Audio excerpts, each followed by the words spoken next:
Olá, que Deus nos abençoe em mais uma oportunidade de usar a tecnologia para conversarmos um pouco mais sobre as lições de Jesus.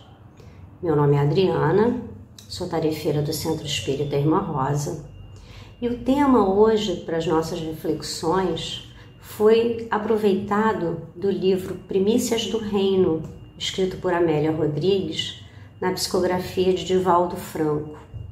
O capítulo 5, que tem por título O Mancebo Rico. Vamos então fazer a nossa página e a nossa prece para que possamos dar início aos nossos estudos. Do livro Fonte Viva, por Emmanuel, na psicografia de Chico Xavier, o capítulo 110 tem por título Vigiemos e Oremos. E o trecho evangélico que Emmanuel nos traz está no Evangelho de Mateus, capítulo 26, versículo 41, onde Jesus nos diz: Vigiai e orai, para não cairdes em tentação. E Emmanuel comenta: as mais terríveis tentações decorrem do fundo sombrio de nossa individualidade. Assim, como o lodo mais intenso, capaz de tisnar o lago, procede do seu próprio seio. Renascemos na terra com as forças desequilibradas do nosso pretérito para as tarefas do reajuste. Nas raízes de nossas tendências, encontramos as mais vivas sugestões de inferioridade. Nas íntimas relações com os nossos parentes, somos surpreendidos pelos mais fortes motivos de discórdia e luta.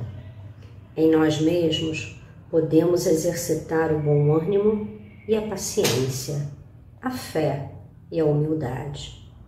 Em contato com os afetos mais próximos, temos copioso material de aprendizado para fixar em nossa vida os valores da boa vontade e do perdão, da fraternidade pura e do bem incessante. Não te proponhas deste modo atravessar o mundo sem tentações. Elas nascem contigo, assomam de ti e alimentam-se de ti, quando não as combate dedicadamente, qual o lavrador, sempre disposto a cooperar com a terra da qual precisa extrair as boas sementes. Caminhar do berço ao túmulo, sob as marteladas da tentação, é natural. Afrontar obstáculos, sofrer provações, tolerar antipatias gratuitas e atravessar tormentas de lágrimas são vicissitudes lógicas da experiência humana.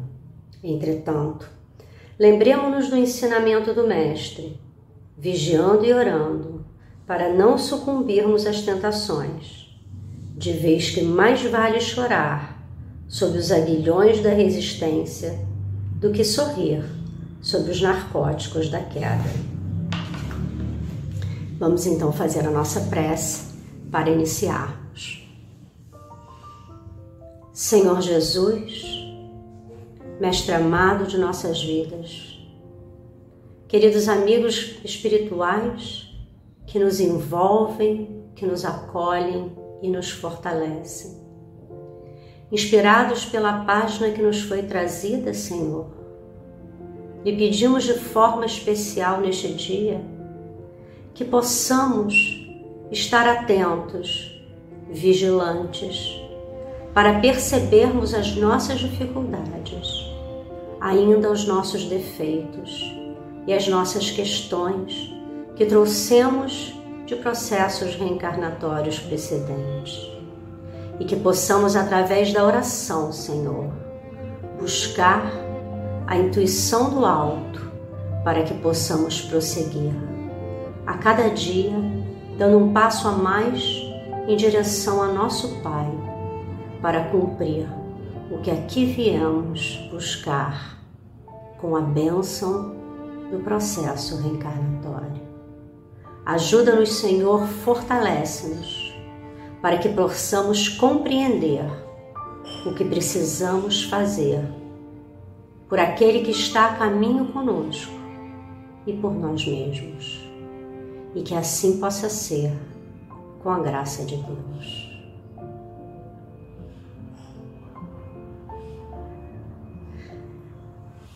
Hoje vamos fazer um pouquinho diferente do que costumamos. Esse capítulo, trazido por Amélia Rodrigues, no seu livro Primícias do Reino, traz uma história talvez muito conhecida da maioria de nós. É aquela passagem onde um jovem rico aproxima-se de Jesus e pergunta a ele: Senhor, bom mestre, na verdade é a expressão que ele usa, o que posso fazer para ter o reino dos céus? E Jesus responde: guarda os mandamentos. E ele diz: mas isso eu já faço, Senhor. E ele diz: vende tudo o que tens, vem e segue-me. E esse jovem se sente atordoado e, de repente, se afasta de Jesus, como que a fugir. E o que eu falei que vamos fazer um pouquinho diferente é porque Amélia Rodrigues traz na sua narrativa esse cenário, mas ela vai elencando pequenas situações dentro desse diálogo que muito se aproximam com o nosso cotidiano. Talvez até se aproxime mais do que nós verdadeiramente consigamos perceber. Então, em vez de narrar a história e depois, no meio dela, fazermos as nossas reflexões, eu vou ler um pequeno resumo da passagem e depois vamos voltar nas frases mais incisivas que com certeza vão nos levar a muitas reflexões.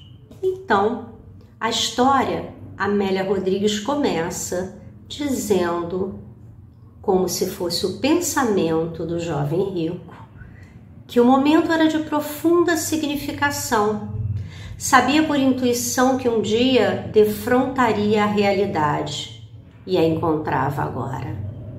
Vende tudo quanto tens, reparte-os pelos pobres e terás um tesouro no céu. Vem e segue-me. Aquela voz penetrava como um punhal afiado e impregnava qual perfume. O jovem tinha sede de paz. Sua vivenda era luxuosa, seus pertences valiosos e o seu coração era vazio.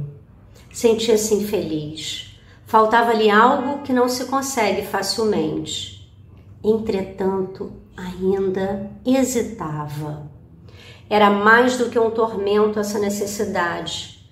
Buscava integração harmoniosa, mas não sabia exatamente com o que.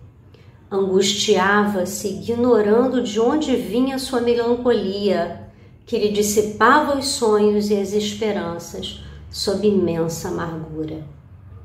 Ele buscava as competições em Cesareia, todavia, ignorava se essa busca representava uma realização ou uma fuga. Agora, pela primeira vez, sentia-se arrebatado. Interiormente gritava: irei contigo, Senhor, mas hesitava e a hora não comportava dúvidas. De onde o conhecia? O jovem procurava recordar. Ao vê-lo de longe, era como se reencontrasse um amigo, um celeste amigo. Quando os seus olhos descansaram nos olhos do mestre, ele se sentiu desnudado, o coração em descontrole disparado, quis se deitar no solo, esmagado por uma constrição ao peito. Percebeu que aquele estranho sorriu, como se o aguardasse, como se o amasse. Ele poderia até afirmar. E ele logo em seguida o diz: permite-me primeiro competir em Cesareia. Logo mais disputando para Israel os triunfos dos jogos. E Jesus responde: não posso esperar. O reino dos céus começa agora para o teu espírito. Não há tempo a perder. E ele ainda prossegue na argumentação. Aguardei muito essa ocasião e ela se aproxima com a chegada do período das competições. Exercitei-me, contratei escravos, comprei uma fortuna em cavalos fogosos e os jogos estão tão próximos. Renuncia e segue-me. Quem era ele que lhe falava assim? Que poder exercia sobre a sua vontade? A horizontalidade das aflições humanas contemplava a verticalidade da sublimação divina. O cotidiano se deparava com o infinito. Vencendo então o terror, o príncipe, como se refere ao jovem Amélia Rodrigues, disse: não receio dar o que possuo, joias, ouro, dinheiro, títulos, pois sei que se gastam facilmente. E Jesus responde: dá-me a ti próprio e te oferecerei uma aventura sem limite. Ele era muito jovem e muitos confiavam nele. Possivelmente Israel lucraria com os seus triunfos. O príncipe tinha pela frente as avenidas do poder, poder que no momento destituía-se de valores numeráveis. Os bens poderia ofertá-los sim, porém a fortuna da juventude, os tesouros da vaidade atendida e os caprichos sustentados. Seria necessário renunciar a tudo isso? Ele se perguntava intimamente, bastante inquieto. Sim, respondeu sem palavras, com os olhos fulgurantes, o mestre. Sofria naqueles minutos a soma dos sofrimentos que experimentava a vida inteira. E o rabi, em silêncio, aguardava. E em perplexidade, subitamente, o jovem lembra-se dos amigos que o aguardavam na cidade, compromissos que o esperavam. Deveria debater os detalhes da corrida e a grande festa da próxima semana. Não posso seguir-te agora, mas perdoa-me se me amas. E saiu quase a correr. O mestre sentou-se, profundamente triste, a sua expressão mansa, o seu perdão brilhava nos olhos em lágrimas. E assim o encontraram os discípulos e perguntaram a ele o que havia acontecido, e ele responde: quão dificilmente entrarão no reino dos céus os que têm riquezas. Uma semana depois, Cesareia era a capital do ócio, capital do prazer. Competições de bigas abrem as corridas. Os judeus, romanos, gentios deixaram sobre a mesa dos cambistas pesadas as apostas. Tudo era festa. As quadrigas estão em linha de partida. Os fogosos cavalos empinam, lustrosos ao sol, e ao sinal disparam sobre estrondosa ovação. Chicotes no ar, mãos firmes nas rédeas, os guias e condutores dão velocidade aos carros. A expectativa, a pulsação da tarde ardente, mas numa manobra menos feliz, um carro vira e tomba na arena, despedaçado pelas patas velozes dos cavalos em disparada. O moço rico sente suas entranhas abertas, suor, sangue e a respiração entrecortada. Enquanto os escravos o arrastam para fora da pista, Ele sai mentalmente daquela cena brutal e entre as névoas que lhe sombreiam o olhar, parece ver o mestre. Os gritos se silenciam e ele tem a impressão de escutá-lo.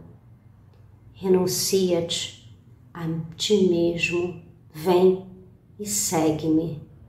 E o jovem diz: meu amigo, apesar da face deformada e lavada pelas lágrimas, suor e sangue, ele dá a impressão de sorrir. Essa é a belíssima história que Amélia Rodrigues traz em tons bastante emocionantes.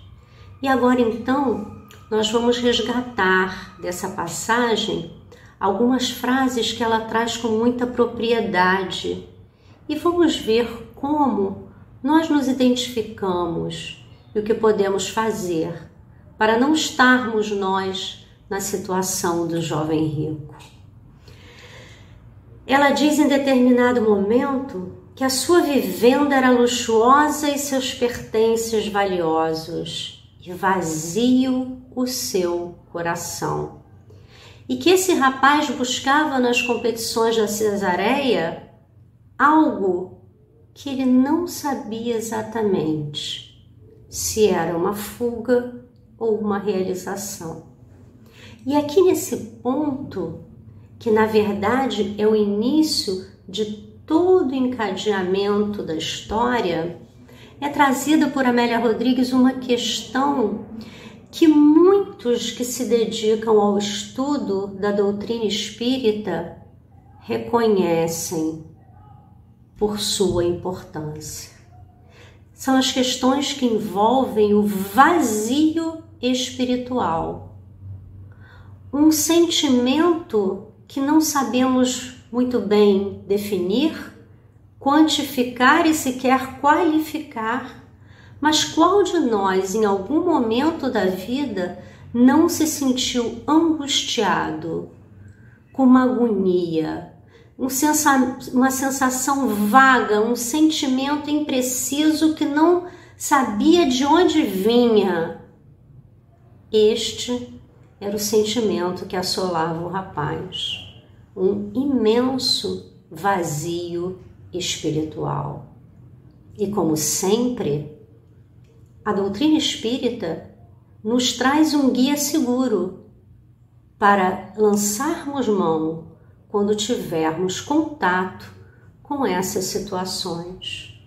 Inclusive, a doutrina nos explica o que é vazio espiritual, de onde vem, por que sentimos, quais são as consequências deste e o que fazermos para nos recuperarmos em situações como essa.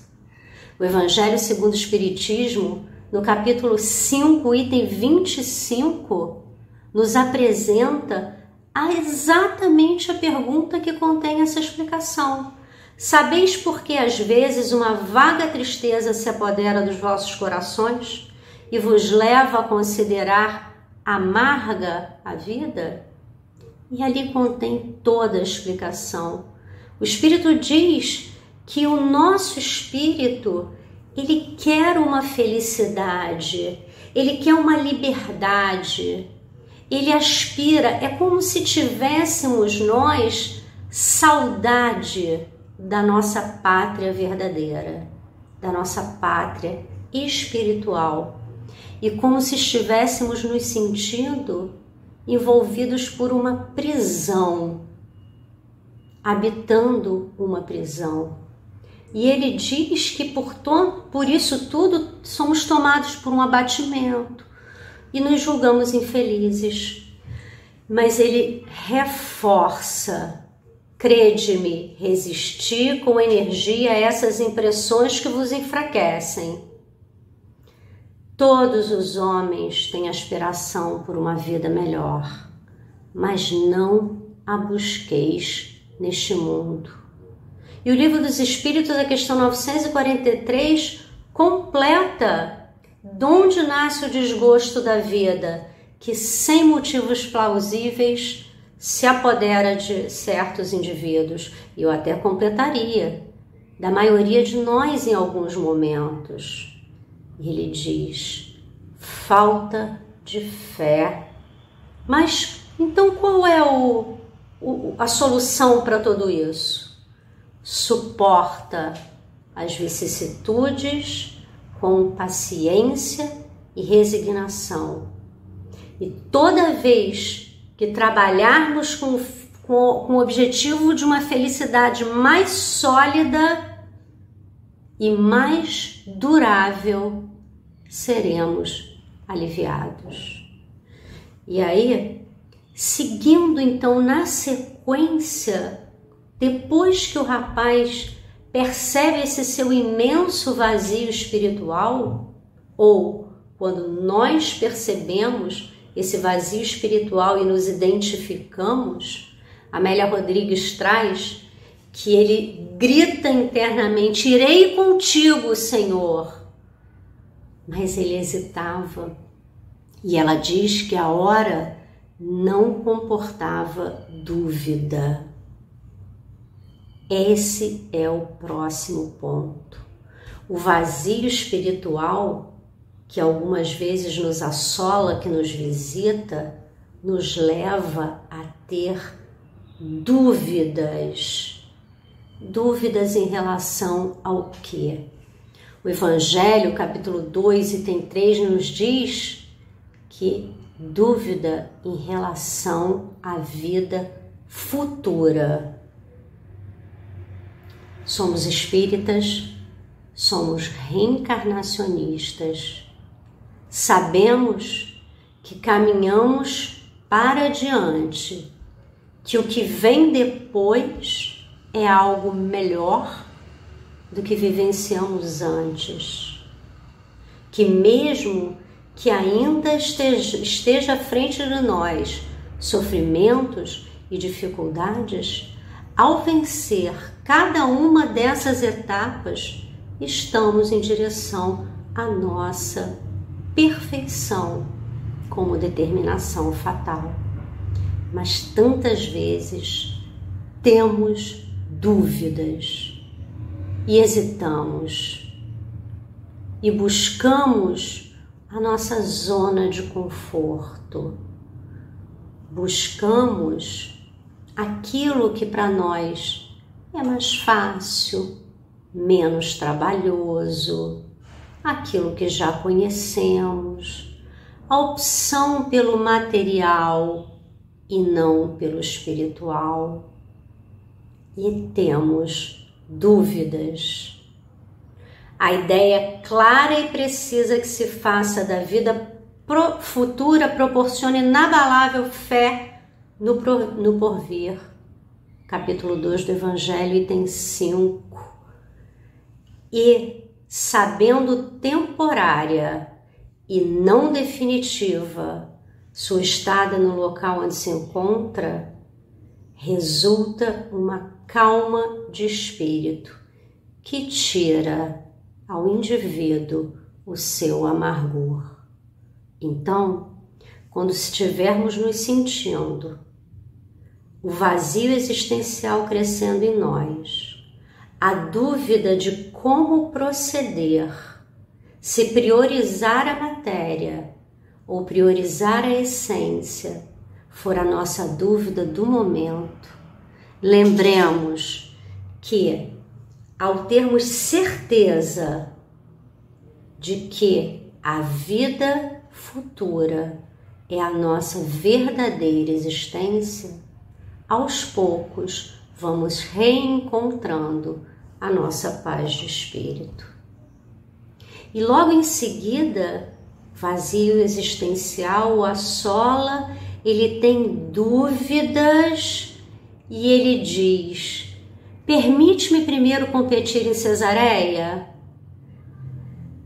E Jesus responde: o reino dos céus começa hoje e agora para o seu espírito. Será que nós fazemos isso? Será que nós sabemos o que devemos fazer e ainda assim procuramos impor condições? Será que procuramos protelar? Deixar para um pouco mais tarde, quando tivermos menos trabalho, quando estivermos aposentados, ou quando tivermos menos obrigações familiares, ou quando tivermos uma esposa que se recupere de uma doença, ou quando tivermos um marido que não tenha tantos problemas, ou quando tivermos um filho já mais independente. Será que nós vamos fazendo isso? Protelando as coisas que já sabemos que precisamos realizar em prol do nosso progresso espiritual? E aí nós trazemos a clássica pergunta 911 do Livro dos Espíritos, onde Kardec pergunta: não haverá paixões tão vivas e irresistíveis que a vontade seja impotente para dominá-las? Porque é isso que nós fazemos. A gente diz, isso aqui é uma situação que eu não tenho como mudar. E os espíritos respondem para ele: há muitas pessoas que dizem, quero, mas a vontade só lhe está nos lábios. Quando se compreender a sua natureza espiritual, será fácil vencê-las. Será a vitória do espírito sobre a matéria. Então, meus amigos, quando nós já tivermos a felicidade de saber o que precisamos fazer, que procuremos não protelar. E aí a Amélia Rodrigues traz, para finalizar as nossas reflexões, a sublime frase: a horizontalidade das aflições humanas contemplava a verticalidade da sublimação divina. E ela mesma traduz: o cotidiano se deparava com o infinito. E nessa sequência de vazio espiritual, dúvidas, protelar, impor condições, vem o nosso conflito íntimo. Conflito íntimo porque sabemos, já temos condições de perceber que estamos numa situação como essa, como o jovem tinha essa percepção do desvio do caminho que deveríamos prosseguir. E na questão 895 do Livro dos Espíritos, uma parte da resposta nos diz assim: pode um homem possuir qualidades reais que o levem o mundo a considerá-lo um homem de bem.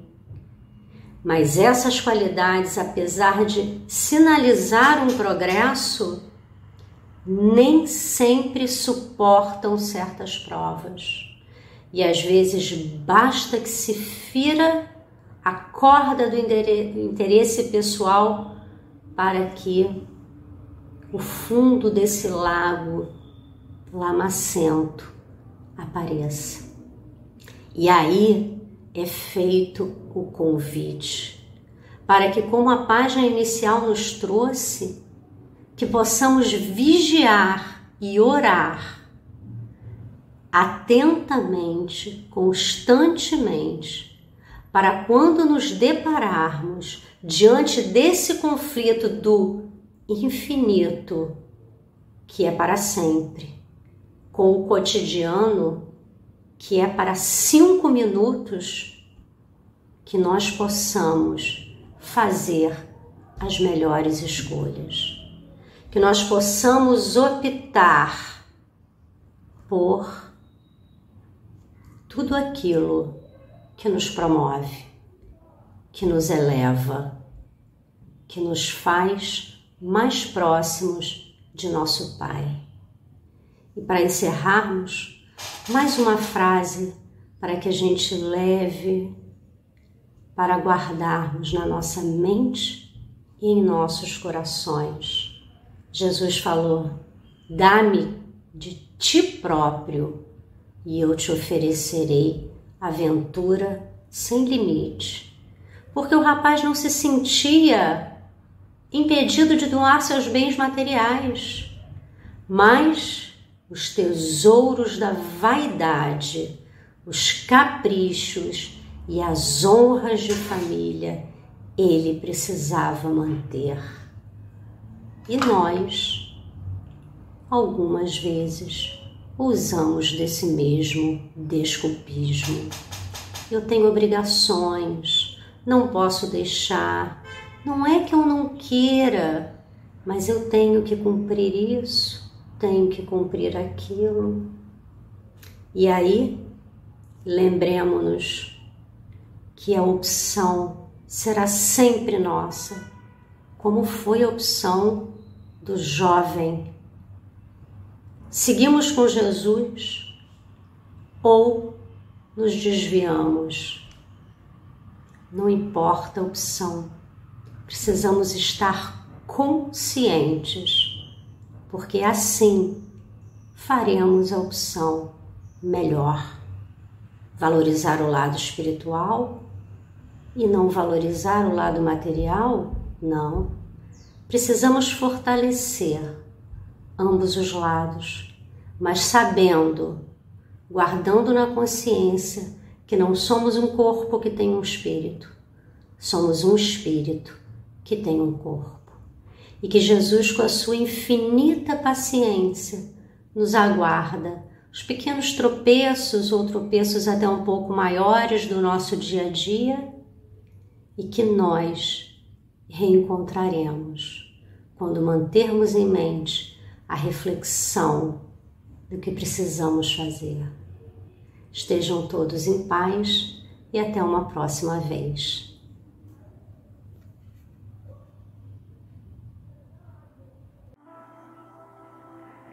Meus amigos, vamos orar. Se desejar, feche os olhos. Deixe-se envolver pelos acordes suaves da música. Mentalize a imagem de Jesus. Observe a sua expressão facial, o seu olhar, seus cabelos cor de amêndoa, partido ao meio, a moda de Nazaré. A barba espessa, mas a sua expressão é tranquila, é serena. Ele está sorrindo, os braços abertos, te convidando para um abraço. Sinta o calor dos braços do Mestre. Sinta o conforto, o aconchego do abraço de Jesus. Mestre, eu queria te pedir por todos aqueles que neste momento estão experimentando a aflição, a dor, o medo, o desconforto físico. Não posso esquecer dos idosos que neste momento estão isolados, distantes do sorriso e da alegria dos netos e dos filhos. Jesus, apacenta as tuas ovelhas que retornam ao plano espiritual e sopra o conforto, o lenitivo da tua bênção aos seus familiares. Mestre amigo, permite que seus emissários visitem os hospitais, confortando os doentes e abençoando os profissionais da área de saúde, incluindo aqueles que trabalham na recepção, na segurança, na higienização e também nos motoristas, enfim, a todos que, como soldados, estão bravando uma batalha com o vírus que atinge a toda a nossa terra. Ó Jesus, olha pelos dirigentes da nossa nação, contemplando a eles com o equilíbrio e a lucidez nas tomadas de decisões. Que o manancial de luz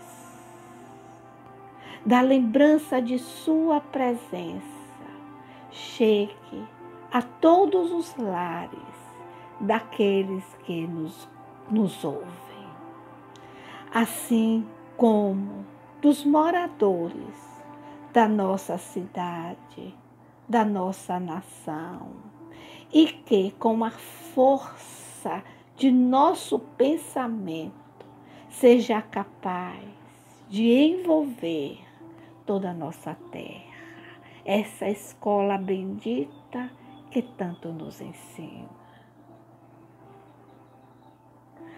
Apresentamos a água para que ela seja fluidificada. Suplicamos que nela seja depositada a energia necessária, o fluido indispensável a este momento, ao nosso equilíbrio físico, mental e espiritual. Que a paz, a luz e a esperança envolvam os nossos corações. Muita paz.